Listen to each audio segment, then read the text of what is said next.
MLC కవితను ED అధికారులు rows avenue కోర్టులో హాజరుపరిచారు. తాను కడిగిన ముత్తంలా బయటకు వస్తానని కవిత అన్నారు. మనీ లాండరింగ్ కాదు, ఇది పొలిటికల్ లాండరింగ్ అంటూ కవిత వ్యాఖ్యానించారు. తనను తాత్కాలికంగా జైల్లో పెట్టొచ్చన్న ఆమె తన ఆత్మస్థైర్యాన్ని దెబ్బతీయలేరన్నారు. మొదటి నిందితుడు బీజేపీలో చేరారని, రెండో నిందితుడికి బీజేపీ టికెట్ ఇచ్చిందని, మూడో నిందితుడు బీజేపీకి 50 కోట్ల ఎలక్టోరల్ బాండ్స్ ఇచ్చారని కవిత ఆరోపించారు. తాను అప్రూవర్గా మారడం లేదని కవిత స్పష్టం చేశారు. మరోవైపు 15 రోజుల జ్యుడిషియల్ కస్టడీ కోరింది ED.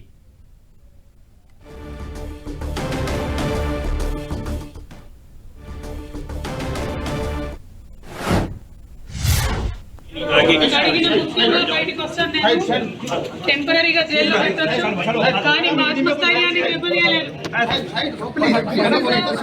Money laundering case, it is a political laundering case. One accused has already joined BJP. Second accused is getting a BJP ticket. And third accused has given 50 crores in electoral bond.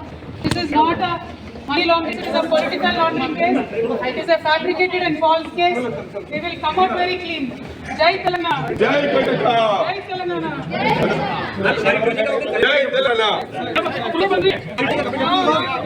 They are fighting out, it is an illegal case.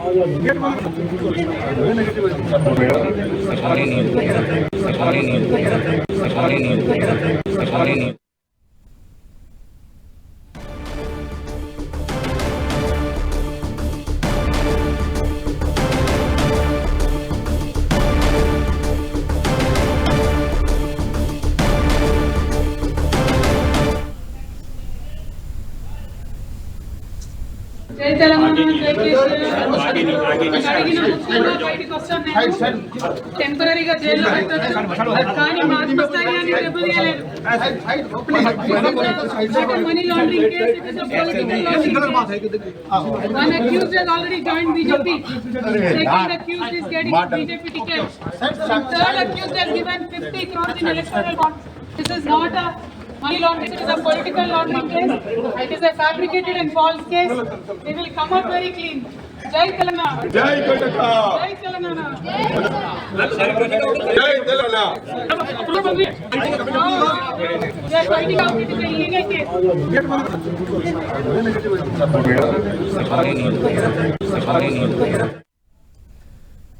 కవిత వ్యాఖ్యలకు సంబంధించి మరింత updates మా ఢిల్లీ ప్రతినిధి గోపి సిద్ధంగా ఉన్నారు. గోపి, కవిత మరోసారి సంచలన ఆరోపణలు అయితే చేశారు. ఇది మనీ లాండరింగ్ కేసు కాదు, ఒక పొలిటికల్ లాండరింగ్ కేసు అంటూ కూడా ఆమె చెప్తూనే మరోసారి ఇది ఫ్యాబ్రికేటెడ్ కేసు అంటూ కూడా ఆమె పదే ఆరోపణలు చేస్తున్నారు. ఎలా అర్థం చేసుకోవాలి ఈ వ్యాఖ్యల్ని?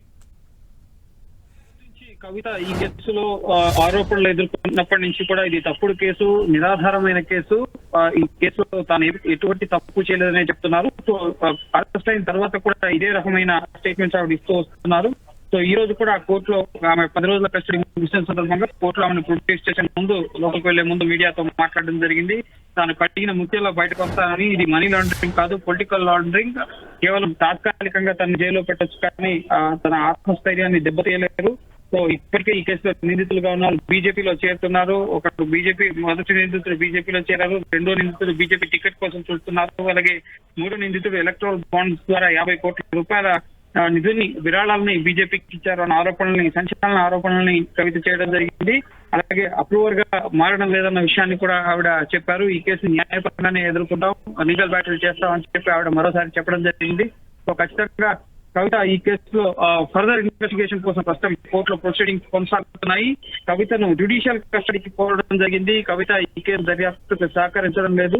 సో ఇప్పటికే అనేక మంది నిందితుల్ని ప్రశ్నించాం, ఇంకా ప్రశ్నించాల్సి ఉంది. సో ఈ కేసు దర్యాప్తు పురోగతి దశలో ఉంది.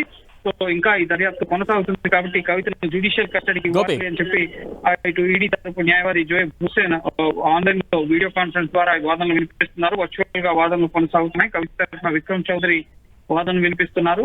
సో ఇప్పటికే ఈ కేసులో కొన్ని ఆస్తులను కూడా అటాచ్ చేయడం జరిగింది. అడ్judicating అథారిటీ ఉత్తర్వులను కూడా ఇచ్చిందని చెప్పి ఈడీ తరపు న్యాయవాది కోర్టు దృష్టికి తీసుకొచ్చారు. అలాగే prevention of money laundering act section 92 ప్రకారం నమోదు చేసిన స్టేట్మెంట్ కి సంబంధించి ముఖ్యంగా కవిత తరపు న్యాయవాది తమకు కూడా స్టేట్మెంట్ ఇవ్వాలి అని చెప్పి కోరడం జరిగింది. అయితే ఒక అప్లికేషన్ ఫైల్ చేస్తే ఆ స్టేట్మెంట్ ఇస్తామని చెప్పి కవిత తరపు న్యాయవాది ఇటు ఈడీ తరపు న్యాయవాది చెప్పడం జరిగింది. సో కవిత దాఖలు చేసిన బెయిల్ అప్లికేషన్ పైన రిప్లై ఇచ్చేందుకు కూడా కొంత సమయం కావాలని చెప్పి ఈడీ తరపు న్యాయవాది కోరుతున్నారు. సో ప్రస్తుతం జ్యుడిషియల్ కస్టడీకి అనుమతిస్తే కనుక ఖచ్చితంగా ఈ రోజు మధ్యాహ్నం కవితను తిహార్ జైలుకి తరలించడం జరుగుతుంది. బలరాం గోపి, అంటే కవిత చేసిన వ్యాఖ్యల ద్వారా ఢిల్లీ లిక్కర్ కేసుకు కొంత రాజకీయ రంగు పులిమే ప్రయత్నం జరుగుతోందని భావించవచ్చా? ఖచ్చితంగా ఎన్నికల ముందు జరిగిన అరెస్టులు, అలాగే రాజకీయంగా 2 కీలక పార్టీలో ఉన్న నేతలు అరెస్టులకు గురయ్యారు. ఒకటి బీఆర్ఎస్ పార్టీకి సంబంధించి బీఆర్ఎస్ ఎమ్మెల్సీ కవిత, రెండోది ఆమ్ ఆద్మీ పార్టీకి సంబంధించిన జాతీయ కన్వీనర్ అరవింద్ కేజ్రీవాల్. సో ప్రతిపక్షాలను లేకుండా చేసే కుట్ర జరుగుతోంది. ఎన్నికల ముందు ప్రతిపక్షాలను దెబ్బతీసే ప్రయత్నం జరుగుతుంది. సో కవిత కూడా గతసారి ఇటు కోర్టుకు వచ్చిన సందర్భంగా ఎన్నికల కమిషన్ ఈ అరెస్టుల పైన దృష్టి సారించాలి, ఒక లెవెల్ ఫీల్డ్ ప్లేయింగ్ అనేది లేదు ఎలక్షన్స్ లో, ముఖ్యంగా ప్రతిపక్షాలను దెబ్బతీసే కుట్ర జరుగుతోంది అని చెప్పి ఆరోపించడం జరిగింది. సో ఖచ్చితంగా రాజకీయ రంగం అయితే పులుముకుంది. ఇప్పటికే గడిచిన 20 నెలలుగా ఈ కేసు ఇన్వెస్టిగేషన్ జరుగుతోంది. ఎప్పుడైతే కవిత పేరు బయటకు వచ్చిందో అప్పటి నుంచి కూడా రాజకీయంగా ముఖ్యంగా ఈ కేసుకు సంబంధించి ఆరోపణలు ప్రత్యారోపణలు కొనసాగుతూనే ఉన్నాయి. కవిత అరెస్ట్ అవుతారు అని చెప్పి బీజేపీ నేతలు గతంలోనే చాలా సార్లు మాట్లాడడం జరిగింది. అసెంబ్లీ ఎన్నికల ముందు జరగొచ్చన్నారు, కానీ ఆ విధంగా జరగలేదు. కానీ లోక్సభ ఎలక్షన్స్ ముందు ఈ అరెస్ట్ అనేవి ఖచ్చితంగా రాజకీయంగా అయితే విమర్శలు చేస్తున్నారు. కానీ ఎన్ఫోర్స్మెంట్ డైరెక్టరేట్ వద్ద తమ వద్ద ఆధారాలు ఉన్నాయి. ఆధారాన్ని కోర్టు ముందు ప్రొడ్యూస్ చేస్తున్న సందర్భంగానే నిందితులు ఇచ్చిన స్టేట్మెంట్ ని కోర్టు ముందు ఇచ్చిన సందర్భంగానే వీరు అరెస్ట్ అవ్వడం, ఈడీ కస్టడీకి వెళ్ళడం, తర్వాత జ్యుడిషియల్ కస్టడీకి వెళ్ళడం. ముఖ్యంగా ఢిల్లీ ఉప ముఖ్యమంత్రి మనీష్ సిసోడియా సుమారు 13-14 నెలలుగా కూడా తిహార్ జైల్లో ఉంటున్న పరిస్థితి ఉంది. అలాగే సంజయ్ సింగ్ 6 నెలలుగా తిహార్ జైల్లో ఉంటున్న పరిస్థితి. సో రాజకీయంగా వీళ్ళని అరెస్ట్ చేస్తున్న అన్నారు అన్నప్పటికీ కూడా ఆధారాలు లేకుండా అయితే ఇన్ని నెలలుగా ఏడాదికి పైకాలంగా అయితే ఇటు ఉప ముఖ్యమంత్రి జైల్లో ఉండే అవకాశం ఉండదు. బెయిల్ పైన వాళ్ళు బయటకు వచ్చే అవకాశాలు ఉంటాయి. సో ఖచ్చితంగా ఈ కేసులో తప్పు జరిగింది. సో ఆ తప్పుని మేము ముఖ్యంగా ఈ రుజువు చేసేందుకు మాకు సమయం కావాలని చెప్పి కోరుతున్నారు. సో ప్రస్తుతం అయితే జ్యుడిషియల్ కస్టడీకి కోరుతున్నారు కవితని. ఇటు ఈ కవిత అరెస్ట్ అయిన తర్వాత కవిత కూడా కాసేపటి మాట్లాడుతూ తాత్కాలికంగా తను అరెస్ట్ చేయొచ్చు, కానీ తన ఆత్మస్థైర్యాన్ని దెబ్బతీయలేదు. ఇది ఫ్యాబ్రికేటెడ్ కేసు, అల్లిన కేసు, తప్పుడు కేసు, చట్టవిరుద్ధంగా తను అరెస్ట్ చేశారు, కడిగిన ముత్యంలో బయటకు వస్తాను అని చెప్పి చెప్తున్నారు. లీగల్ బ్యాటిల్స్ అయితే కొనసాగుతున్నాయి. ఇటు కేజ్రీవాల్ తరపు కానీ, కవిత తరపు కానీ, మనీష్ సిసోడియా రాజకీయంగా ఈ కేసు రాజకీయ నాయకులు ఎవరైతే ఈ కేసులో ఇన్వాల్వ్ అయినారో వారంతా కూడా న్యాయ పోరాటం చేస్తున్న పరిస్థితి ఉంది. సో పొలిటికల్ స్టేట్మెంట్స్ అనేవి విచారణ జరుగుతున్న సందర్భంగా ముఖ్యంగా మీడియాలో చూడడానికి అయితే వస్తుంటాయి, కానీ రుజువు చేసుకోవాలని తాము తప్పు చేయలేదన్న రుజువు చేసుకోవాల్సిన బాధ్యత అయితే వారి పైన ఉంటుంది. ఈడీ వద్ద అయితే ఆధారాలు ఉన్నాయని చెప్పి ఈడీ చెప్తున్నారు.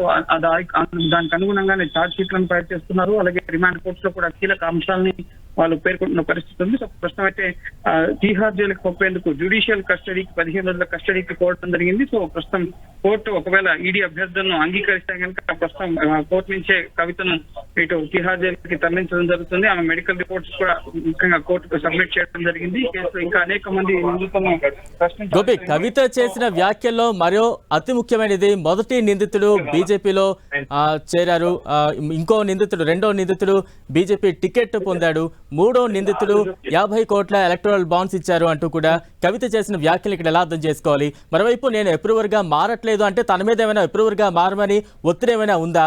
మరోవైపు ఆ ముగ్గురు నిందితులు ఎవరు అనేది ఇక్కడ ప్రశ్నగా ఉంది.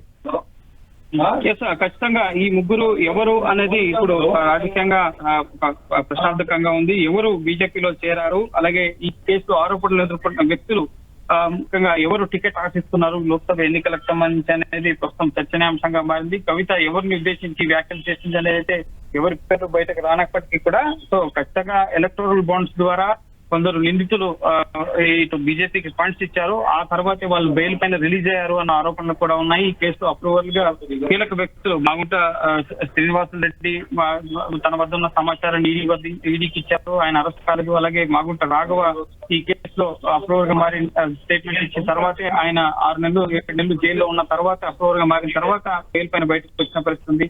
అలాగే శరత్ చంద్రారెడ్డి కూడా అప్రూవల్ గా మారిన తర్వాతే బయటకు వచ్చిన పరిస్థితి. సో వీళ్ళు ఎలక్టోరల్ బాండ్స్ ద్వారా బీజేపీకి నేరుగా కాకుండా ఎలక్టోరల్ బాండ్స్ ద్వారా విరాళాలు ఇచ్చారన్న ఆరోపణలు కూడా వచ్చాయి. సో కవిత ఎవరిని ఉద్దేశించి ఈ ముగ్గురులో ఎవరిని ఉద్దేశించి ఈ వ్యాఖ్యలు చేశారు, మాగుంట శ్రీనివాసులు రెడ్డి, శరత్ చంద్రారెడ్డి, అలాగే రాఘవ అన్నది తెలియనప్పటికీ కూడా సో ఈ కేసులో సౌత్ గ్రూప్ కి సంబంధించిన అరెస్ట్ అయిన వ్యక్తుల్లో వీళ్ళలో ముఖ్యంగా మాగుంట రాఘవ అలాగే శరత్ చంద్రారెడ్డి వీరిద్దరే సౌత్ గ్రూప్ నుంచి అరెస్ట్ అయిన వ్యక్తులు.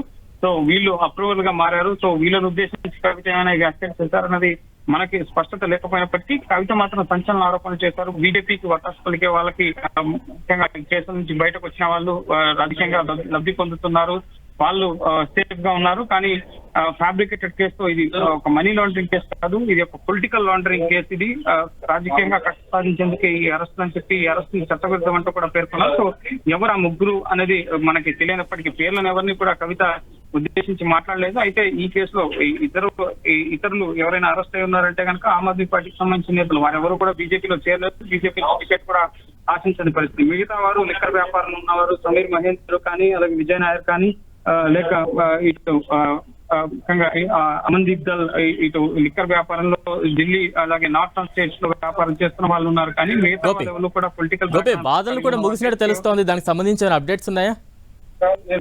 తీర్పుని రిజర్వ్ చేయడం జరిగింది. కవితను జ్యుడిషియల్ కస్టడీకి కోరారు ప్రస్తుతం. Judicial custody in the means Tihar jail కి కవితను తరలించడం జరుగుతుంది. కాసేపు ఒకవేళ దానికి అంగీకరిస్తే ఈడీ వాదనకు ఏకీభవిస్తూ ఈడీ ఈ రోజు ఏవైతే వాదనలు కోర్టు ముందు ఉంచడం జరిగిందో వాటిని అంగీకరించినట్లయితే కనుక కవితను జ్యుడిషియల్ కస్టడీకి తరలించడం జరుగుతుంది. జ్యుడిషియల్ కస్టడీ అంటే ఇప్పటి వరకు ఇటు సెంట్రల్ ఢిల్లీలోని ఈడీ కేంద్ర కార్యాలయం ప్రవర్తన భవన్ లో కవితను ప్రశ్నించడం జరిగింది. ఇక జ్యుడిషియల్ కస్టడీకి ఇస్తే ఇక్కడ నుంచి నేరుగా కవితను తీహార్ జైలుకి తరలించడం జరుగుతుంది. తీహార్ జైల్లోనే జ్యుడిషియల్ కస్టడీ ఎన్ని రోజులు అనుమతిస్తే అన్ని రోజులు ఆవిడ తీహార్ జైల్లో ఉంటారు. కస్టడీ ముగిసిన తర్వాత మళ్ళీ కోర్టు ముందు ప్రొడ్యూస్ చేయడం జరుగుతుంది. ఒకవేళ మళ్ళీ జ్యుడిషియల్ కస్టడీ ఎక్స్టెండ్ చేయాలి, కవిత బెయిల్ పిటిషన్ సంబంధించి ఒకవేళ బెయిల్ ఇచ్చే సందర్భంగా బెయిల్ ని వ్యతిరేకిస్తారా, ఏం చేస్తారు? ముఖ్యంగా కవిత బెయిల్ పిటిషన్ పై సమాధానం ఇచ్చేందుకు కూడా సమయం కావాలని చెప్పి ఇటు ఈడీ తరఫు న్యాయవాదులు ఈ రోజు కోరారు. సో నెక్స్ట్ బెయిల్ పిటిషన్ సందర్భంగా ఒకవేళ కవిత బయటకు వస్తే ఎవిడెన్స్ ట్రాన్స్ఫర్ చేసే అవకాశాలను వాదనలు తెప్పిస్తారని మనం ఇప్పుడే చెప్పలేం. కానీ ఖచ్చితంగా జ్యుడిషియల్ కస్టడీకి తరలిస్తే మాత్రం కవిత ఈ మధ్యాహ్నం తర్వాత తీహార్ జైలుకి కవితను తరలించడం జరుగుతుంది. అంటే గోపి జ్యుడిషియల్ కస్టడీకి ఒకవేళ ఇస్తే నెక్స్ట్ ఎటువంటి స్టెప్స్ ఉంటాయి కవిత విషయంలో? ఈ కేసుకు సంబంధించి ఫర్దర్ ఇన్వెస్టిగేషన్ కొనసాగుతూ ఉంటుంది. ఇప్పటికే ఢిల్లీ సీఎం అరవింద్ కేజ్రీవాల్ అరెస్ట్ అయ్యారు. సో కేజ్రీవాల్ ని ఇన్వెస్టిగేషన్ చేస్తున్నారు ఈడీ కస్టడీలో. సో కవితను జ్యుడిషియల్ కస్టడీకి తరలించిన తర్వాత కవితకు సంబంధించి ఇంకా కవిత ఈ 10 రోజుల కస్టడీలో ఎటువంటి విషయాలు వెల్లడించారు, ఆ విషయాలకు అనుగుణంగా ముఖ్యంగా కవితకు సంబంధించిన వ్యాపార లావాదేవీలపైన దృష్టి సారించారు. అలాగే శ్రీ చరణ్ కొత్త పేరు వెలుగులోకి వచ్చింది. సో అతని ద్వారా ముఖ్యంగా సమీర్ మహేంద్రకి కవితకు మధ్య ఆయన ఆర్థిక లావాదేవీలు నడిపారన్న ఆరోపణలు ఈడీ చేసింది. కాబట్టి ఆయన నివాసం ఇప్పటికే సోదాలు చేశారు, కానీ ఆయన అబ్స్కాండ్ లో ఉన్నారు. సో ఆయనకు నోటీసులు ఇచ్చినా ఆయన స్పందించని పరిస్థితి ఉంది. సో నెక్స్ట్ శ్రీ చరణ్ ని కూడా అదుపులోకి తీసుకుని విచారిస్తారా? నెక్స్ట్ ఇంకే కోణాల్లో కవిత యొక్క మొబైల్ డేటా ఆధారంగా ఈ కేసు దర్యాప్తును ముందుకు కొనసాగించవచ్చు. ఇప్పటి వరకు సెక్షన్ 19(2) ప్రకారం నమోదు చేసిన వాంగ్మూలాల ఆధారంగా నెక్స్ట్ ఫర్దర్ ఇన్వెస్టిగేషన్ ని ముందుకు తీసుకెళ్లే అవకాశం ఉంది. ఇప్పటి వరకు ఈడీ కస్టడీలో కవిత వెల్లడించిన అంశాల ఆధారంగా, ఇతర నిందితులు ఇచ్చిన సమాచారం ఆధారంగా, అలాగే ఇప్పుడు కేజ్రీవాల్ ఇవ్వబోతున్న సమాచారం ఆధారంగా కూడా ఈ రోజు కవితను కేజ్రీవాల్ ని కలిపి ప్రశ్నించారా అన్న విషయాలు కూడా ఈ రోజు స్పష్టంగా కోర్టులో చెప్పని పరిస్థితి ఉంది. సో ఖచ్చితంగా ఈ కేసు ఫర్దర్ ఇన్వెస్టిగేషన్ కోసం ప్రస్తుతం జ్యుడిషియల్ కస్టడీకి తరలించిన తర్వాత ఇక కవితకు సంబంధించిన బ్యాక్ ఎండ్ లో ఈ కేసుకు సంబంధించి నేరుగా కవితను ప్రశ్నించకుండా కవిత ఇచ్చిన సమాచారం ఆధారంగా లేక వాళ్ళ వద్ద ఉన్న ఇతర అడిషనల్ సమాచారం ఆధారంగా ఈ కేసు ఇన్వెస్టిగేషన్ అనేది ముందుకు సాగుతూ ఉంటుంది.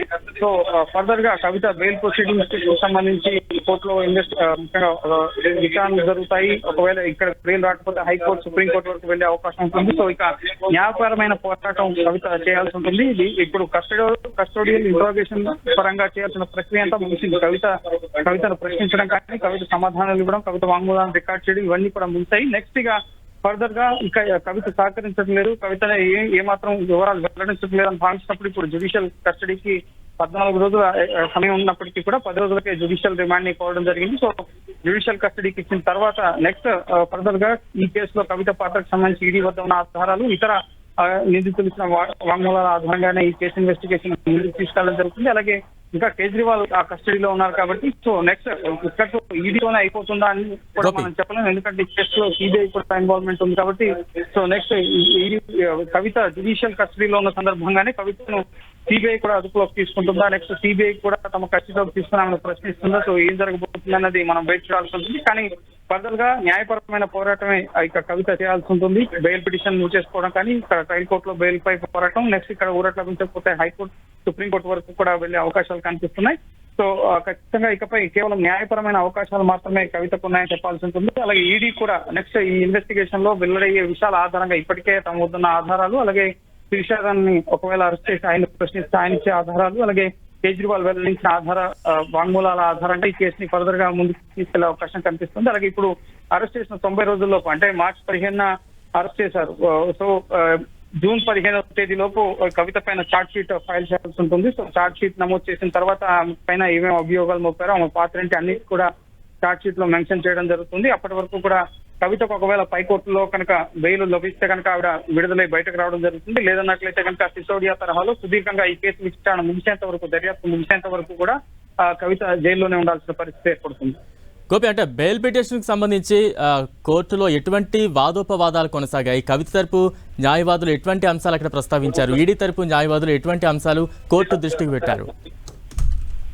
ఈ రోజు బెయిల్ పిటిషన్ పైన ఎటువంటి వాదనలు కూడా జరగలేదు. బెయిల్ అప్లికేషన్ మూవ్ చేశారు 23వ తేదీన, కానీ దానికి సంబంధించి ఎటువంటి నోటీసులు కూడా తమకు అందలేదు. సో ఈడీకి సంబంధించి ప్రధానంగా ఈడీ తరపు న్యాయవాది జోయబ్ హుస్సేన్ మాకు కవిత బెయిల్ పిటిషన్ పైన స్పందన తెలిపేందుకు సమయం కావాలని చెప్పి మాత్రమే కోరడం జరిగింది. సో తదుపరి కవిత బెయిల్ పిటిషన్ ఎప్పుడు లిస్ట్ అవుతుంది అనేది కూడా మరి కాసేపట్లో స్పష్టత రాబోతుంది. ఇప్పటి వరకు కవిత బెయిల్ పిటిషన్ కి సంబంధించి మీరేమనుకుంటున్నారు? ఈడీ వైఖరి బెయిల్ పిటిషన్ వ్యతిరేకిస్తున్నారా లేక ఏంటి అనేది వాళ్ళు వివరణ ఇవ్వలేదు కాబట్టి సో నెక్స్ట్ హీరింగ్ ముఖ్యంగా కవిత బెయిల్ పిటిషన్ సంబంధించి తమ రిప్లై ఫైల్ చేసేందుకు సమయం కావాలని చెప్పి మాత్రమే ఈడీకి సంబంధించిన న్యాయవాదులు ముఖ్యంగా కోర్టు దృష్టికి తీసుకురావడం జరిగింది. సో ఫర్దర్ గా ఈడీకి నోటీసులు ఇచ్చే అవకాశం ఉంది. బెయిల్ పిటిషన్ కి సంబంధించి మీరేమంటారు? మీ వైఖరి ఏంటి? కవిత బెయిల్ కోరుతున్నారు, ఈడీ కస్టడీ అవసరం లేదు, జ్యుడిషియల్ కస్టడీ అవసరం లేదన్నారు, మీరేమంటున్నారు అని చెప్పి ఈడీని ఇటు రౌజ్ అవెన్యూ కోర్టు వివరణ కోరే అవకాశం ఉంది. తదుపరి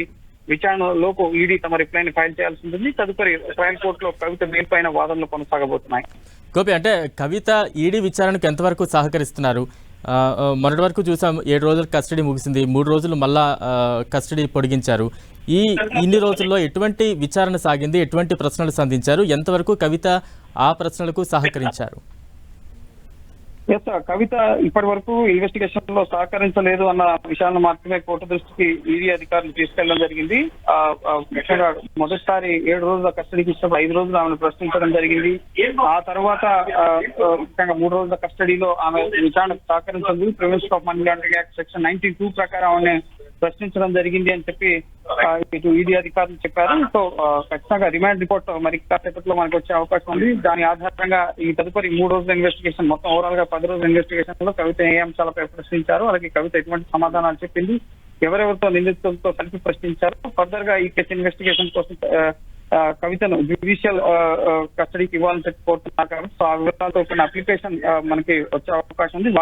వాటి ఆధారంగా నెక్స్ట్ ముఖ్యంగా ఈ కేసు ఇన్వెస్టిగేషన్ సంబంధించిన వివరాలు మనకు తెలిసే అవకాశం ఉంది. అలాగే కవిత బెయిల్ పిటిషన్ సంబంధించి మధ్యంతర బెయిల్ కి సంబంధించి అంశం పైన కవిత కుమారుడికి పరీక్షల నేపథ్యంలో ఏప్రిల్ 16వ తేదీ వరకు కూడా పరీక్షలు ఉన్నాయి కాబట్టి మధ్యంతర బెయిల్ ఇవ్వాలని చెప్పి కవిత తరపు న్యాయవాది అడగడం జరిగింది. సో ఈ అభ్యర్థుల పైన కూడా కోర్టు ఆర్డర్ రిజర్వ్ చేసినట్లుగా తెలుస్తుంది కావేరీ బవేజా. సో కవితకు మధ్యంతర బెయిల్ ఇస్తారా, ప్రస్తుతం జ్యుడిషియల్ కస్టడీకి పంపించకుండా ఈడీ కవిత తరపు న్యాయవాదుల అభ్యర్థన ఏదైతే ఉందో తమ చిన్న కొడుకుకి పరీక్షలు ఉన్నాయి వచ్చే నెల 16వ తేదీ వరకు, సో అప్పటి వరకు మధ్యంతర బెయిల్ ఇవ్వాలని చెప్పి కోరినట్లుగా తెలుస్తోంది. సో ఒకవేళ ఈ అభ్యర్థుల్ని కనుక పరిగణలోకి తీసుకుంటే కనుక కవితకు మధ్యంతర బెయిల్ ఇచ్చే అవకాశం ఉంటుంది ఏప్రిల్ 16వ తేదీ వరకు కూడా. అంటే మరో 20 రోజుల వరకు కూడా మధ్యంతర బెయిల్ ఇవ్వాలని చెప్పి కవిత తరపు న్యాయవాదులు ప్రస్తుతం కోర్టును కోరడం జరిగింది. సో దాన్ని యాక్సెప్ట్ చేస్తారా లేక ఈడీ అభ్యర్థులను పరిగణలోకి తీసుకుని కేవలం జ్యుడిషియల్ కస్టడీకే మొగ్గు చూస్తారనేది కూడా మరి కాసేపట్లో తెలియబోతోంది. సో ప్రస్తుతం అయితే ఆర్డర్ రిజర్వ్ చేయడం జరిగింది. మరి కాసేపట్లో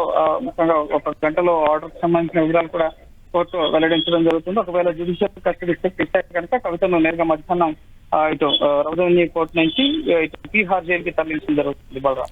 రైట్ గోపి, మొత్తం